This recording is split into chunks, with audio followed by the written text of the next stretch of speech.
আলহামদুলিল্লাহ, সকল প্রশংসা আল্লাহ তাআলার জন্য, যিনি আমাদেরকে হায়াতের জিন্দেগি দিয়েছেন এবং আল্লাহ তাআলা দুনিয়ার জমিনে আমাদেরকে সুস্থ রেখেছেন। বলে সুস্থতা এত বড় এক নিয়ামত যে নাকি অসুস্থ থাকে সে বোঝে সুস্থতা কত বড় নিয়ামত। এই জন্য যে আল্লাহ তাআলার শুকরিয়া যদি আমরা সারা জিন্দেগি সিজদায় পড়েও থাকি, তো এর নিয়ামতের শুকরিয়া আদায় হবে না। আর সর্বোপরি বড় কথা হলো যে আল্লাহ রব্বুল ইজ্জত আমাদেরকে শ্রেষ্ঠ নবী শ্রেষ্ঠ উম্মত বানাইছেন, বলে আশরাফুল মাখলুকাত বানাইছেন।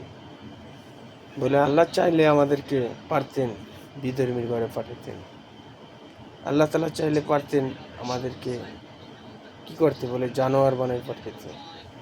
বলে আল্লাহ তাআলা চাইলে পারতেন কীট পতঙ্গ বানাইতে। তো আল্লাহ তাআলা চাইলে পারতেন যে আল্লাহ তাআলা আমাদেরকে পোকা মাকড় কত কি বানাইছেন আল্লাহ তাআলা। বলে 18,000 সৃষ্টির মাখলুকাত, বলে তার মধ্যে শ্রেষ্ঠ জীব আল্লাহ তাআলা আশরাফুল মাখলুকাত হিসেবে আমাদেরকে কবুল করছেন। বলে এর শুকরিয়া কিভাবে আদায় করা?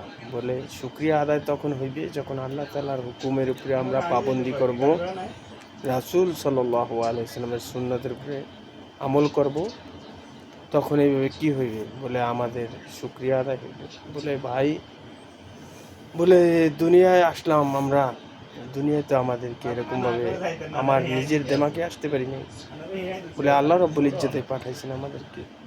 বলে দুনিয়ায় আমার ইচ্ছা আমি আসি নাই, বলে আল্লাহ তাআলা এক হায়াতের জিন্দেগি দিয়ে পাঠাইছেন। বলে হায়াতের জিন্দেগি দেওয়ার আগে এক মওয়াতের তারিখ নির্ধারিত করছেন। তারপর সৃষ্টি করার 50,000 বছর আগে রিজিকের ফয়সালা করছেন। তারপর লাস্টে হায়াতের জিন্দেগি দিয়েছেন আমাদেরকে। বলে ভাই, আজকে আমরা অল্প সময় হায়াতের জিন্দেগি পাইয়ে আমরা দুনিয়ামুখী হয়ে যাইতেছি।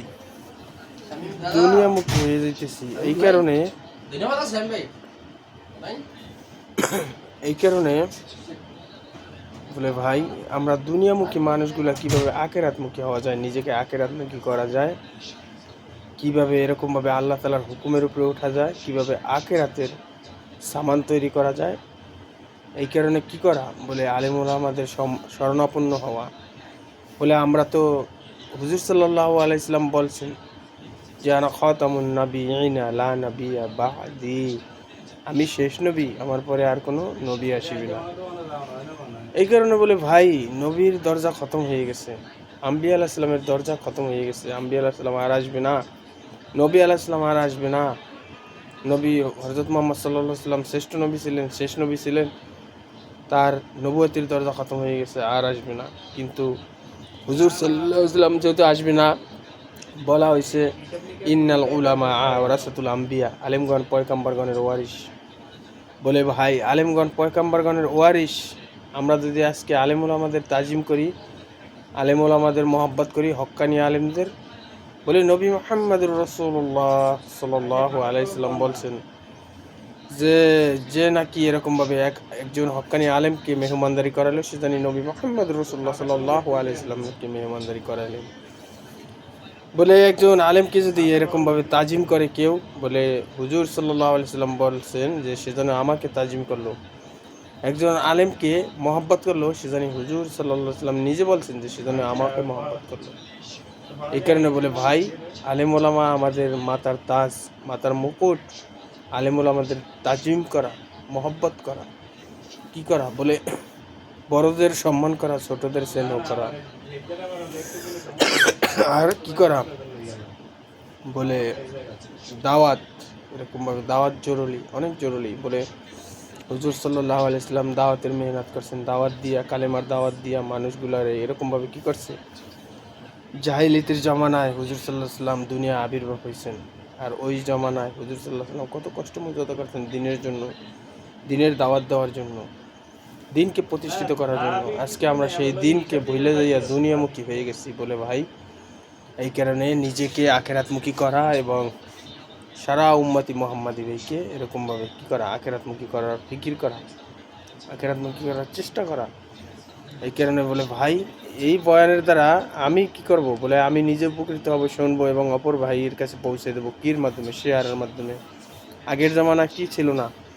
বলে নেটের জমানা ছিল না, মোবাইলের জমানা ছিল না, এরকমভাবে কী করা হয়তো? পায়ে হাইটে যাইয়া সাহাবা একরাম একটা হাদিস শোনার জন্য 1000 মাইল, 2 দিনের পথ, 6 মাসের পথ সফর করতেন, 1 বছরের পথ সফর করে একটা হাদিস শিখতেন।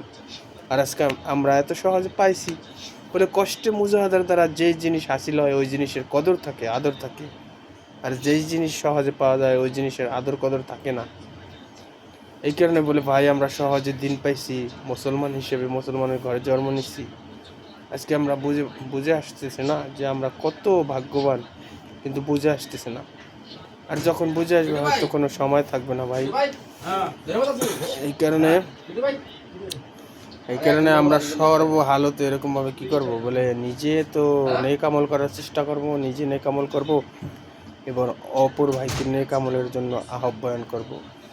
বলে কি করব? বলে খারাপ কাজ থেকে বিরত থাকব, অপর ভাইকে খারাপ কাজ থেকে বিরত রাখার চেষ্টা করব। এলো মমিনের ছিপত।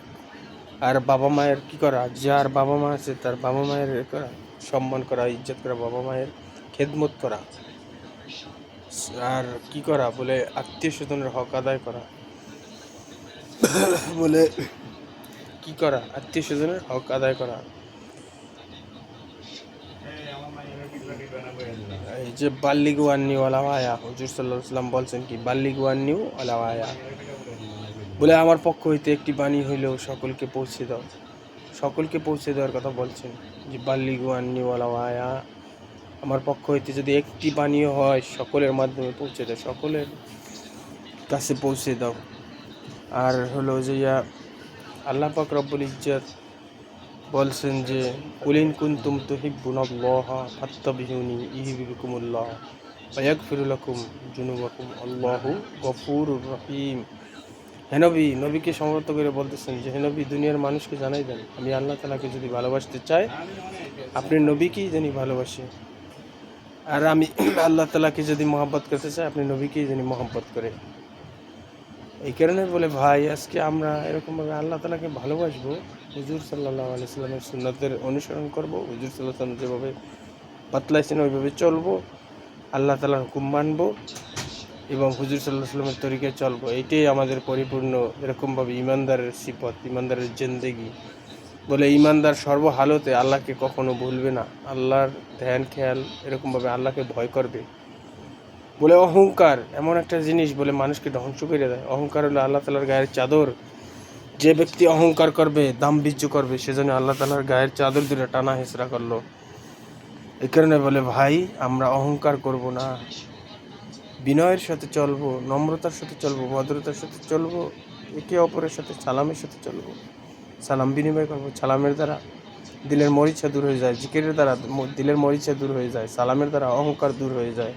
বেশি বেশি সালাম বিনিময় করলে জিকিরের দ্বারা দিল জিন্দা হয়। এই কারণে বেশি থেকে বেশি জিকির করবো, হর হালতে জিকির করার চেষ্টা করবো, জিকির করবো, জিকির। আর যখন নাকি আমার এরকমভাবে কী হবে, ক্রোধ হবে, রাগ উঠে যাবে অপরের প্রতি আমার বুঝে, তখন এরকমভাবে ধ্যান খেয়াল আসতে হবে যে আমার মনে হয় এখানে শয়তানে ওয়াসওয়াসা দিতেছে, আউযু বিল্লাহি মিনাশ শাইতানির রাজিম, এরকম যখন বলবো শয়তান দূর হয়ে যাবে, তখন এরকমভাবে না রাগ নিয়ন্ত্রণে আসবে। এই কারণে বলে ভাই এরকমভাবে আমরা চেষ্টা করবো সবসময়। আর সর্বহালতে বলে এরকমভাবে জিকির পাওয়ার হাউস, জিকির এমন একটা মাধ্যম, বলে সুবহানাল্লাহ, আলহামদুলিল্লাহ, লা ইলাহা ইল্লাল্লাহ, আল্লাহু আকবার, এইভাবে যখন জিকির করব তখন আল্লাহ তাআলা কী করবে? খুশি হইবে। বলে আল্লাহ তাআলা খুশি হয়ে এরকমভাবে বান্দার আল্লাহ তাআলার সাথে সম্পর্ক হয়ে যাবে। বলে জিকিরের দ্বারা আল্লাহ তাআলার সাথে অনেক বড় এক সম্পর্ক হয়ে যায় জিকিরের দ্বারা। জিকিরের দ্বারা দিল মুর্দা দিল জিন্দা হয়ে যায়। এই কারণে আমরা যখন বুঝবো যে আমরা নামাজ ভালো লাগে না, আল্লাহ তাআলার হুকুম মানতে কষ্ট হয়, তখন বুঝতে হবে যে আমার আল্লাহ তাআলার রহমত থেকে আমি দূরে আছি, আল্লাহ তাআলার রহমত থেকে দূরে আছি। যখন নাকি আমার ইবাদত করতে ভালো লাগবে, মজা লাগবে, অনেক স্বাদ লাগবে, তখন বুঝে আসবে যে আল্লাহ তাআলা আমার ইবাদত কবুল করতেছে, আল্লাহ তাআলা আমার উপরে রহমত বর্ষিত করছেন, এরকমভাবে। এই কারণে বলে ভাই সর্বহালতে কী করব? বলে আর একটা কথা, আর একটা গুরুত্বপূর্ণ কথা হলো এই যে কোনো ব্যক্তিরে দেখলে যদি আল্লাহ এবং আল্লাহর রাসূলের কথা মনে হয়, আখিরাতের কথা মনে হয়, তাহলে বুঝতে হইবে যে ওই ব্যক্তি আল্লাহওয়ালা এবং আল্লাহর অলি। ওই ব্যক্তির উপরে আল্লাহ তাআলার রহমত আছে। যে আল্লাহওয়ালা ব্যক্তিকে দেখলেই আল্লাহ এবং আল্লাহর রাসূলের কথা মনে হইবে, আখিরাতের কথা মনে হইবে, বেশি বেশি আমলের শখ পয়দা হইবে। তাহলে বুঝতে হইবে যে ওই ব্যক্তি আল্লাহওয়ালা। আর ভাই সর্বহালতে এরকমভাবে কি করব বলে এরকমভাবে আমরা সব সময় চেষ্টা করবো যে ঋণমুক্ত হওয়ার। ঋণ নিয়ে পড়ে গেলে, অন্ধকার কবরে গেলে ওই ঋণের ক্ষমা নাই ভাই। বলে আল্লাহ তাআলা হয়তো আল্লাহ তাআলার হুকুম পুরো সম্পূর্ণ না করতে পারলে আল্লাহ তাআলা চাইলে ক্ষমা করে দিতে পারবেন, কিন্তু ঋণের বোঝা নিয়ে গেলে ওই ঋণ ক্ষমা করবে না আল্লাহ তাআলা। অপরের ঋণ অপরের হক এরকমভাবে ক্ষমা করবে না। এই কারণে আমরা সবসময় ঋণ মুক্ত থাকবো, কম খাওয়ার চেষ্টা করবো, হালাল রুজি খাওয়ার চেষ্টা করবো।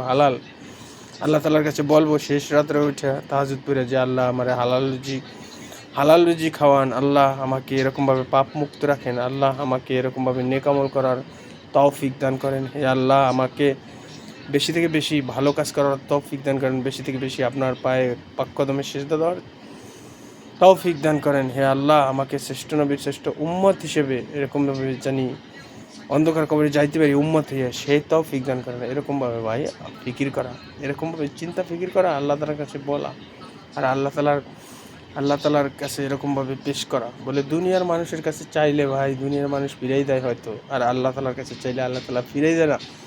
বলে যৌবনকালে আল্লাহ তাআলাকে যখন একবার ডাকা হয় আল্লাহ তাআলা 70 বার সাড়া দেন। বলে বৃদ্ধ বয়সে সাড়া দিবেন, বৃদ্ধ বয়সের ইবাদত তো আল্লাহ তাআলা ফিরান না, লজ্জা পান বৃদ্ধ বয়সে হাত তুললে। কিন্তু যৌবনের তাড়না ভইলা যে ব্যক্তি যৌবনকালে ইবাদত করে আল্লাহ তাআলার কাছে ওইটা অনেক গ্রহণযোগ্য হয়ে যায়। আল্লাহ তাআলাকে যখন ভয় কইরা ইবাদতগুলো করা হয়। এই কারণে বলে ভাই সর্বহালতে আমরা এরকমভাবে চিন্তা ফিকির করব যে আমি যা কিছু করতেছি আল্লাহ তাআলা আমাকে দেখতেছেন। এরকমভাবে চিন্তা ফিকির করা, আর সব সময় এরকমভাবে পাক পবিত্র অবস্থায় থাকা। পবিত্রতা মিফতাহুল জান্নাতিস সালাহ, বলে নামাজ বেহেশতের চাবি। আর নামাজ পড়তে হলে পবিত্রতা তো হাসিল করতেই হইবে, পবিত্রতা থাকতেই হইবে। বলে পবিত্র অবস্থায় মারা গেলেও এরকমভাবে কালেমা নসিব হইবে, এরকমভাবে মুখে কালেমা নসিব হইবে। অপবিত্র অবস্থায় মারা গেলে এরকমভাবে কি করবে, বদ ফেরেশতা এসে আযাব দিবে। এই কারণে বলে ভাই এরকমভাবে চলা, এরকমভাবে বলা, ভালো কাজ করা, ভালো কাজের ফিকির করা, ভালো কাজের ফিকির করা বেশি থেকে বেশি। এরকমভাবে লোক দেখানো না। বলে লোক দেখানো ইবাদত আল্লাহর কাছে গ্রহণযোগ্য হইবে না। বলে আল্লাহ একমাত্র খালিস আল্লাহ তাআলার জন্য, রব্বি আল্লাহ একদম খালিস আল্লাহ তাআলার জন্য। আমার দিল যেন আল্লাহ তাআলার জন্য, আমার দিল কাঁদে। আমি যা কিছু করবো আল্লাহ তাআলার জন্য, আল্লাহ তাআলার জন্য, আল্লাহ একমাত্র আল্লাহ আমার রব, আল্লাহ আমার সব। আল্লাহ তাআলার জন্য যখন হয়ে যাবে বরাবর, তখন এরকমভাবে কি হইবে বলে আর কেউ এরকমভাবে কিছু করতে পারবে না। ঠিক আছে, ইনশাআল্লাহ সবাই আমল করার চেষ্টা করবো ইনশাআল্লাহ। আসসালামু আলাইকুম ওয়া রাহমাতুল্লাহি ওয়া বারাকাতুহু।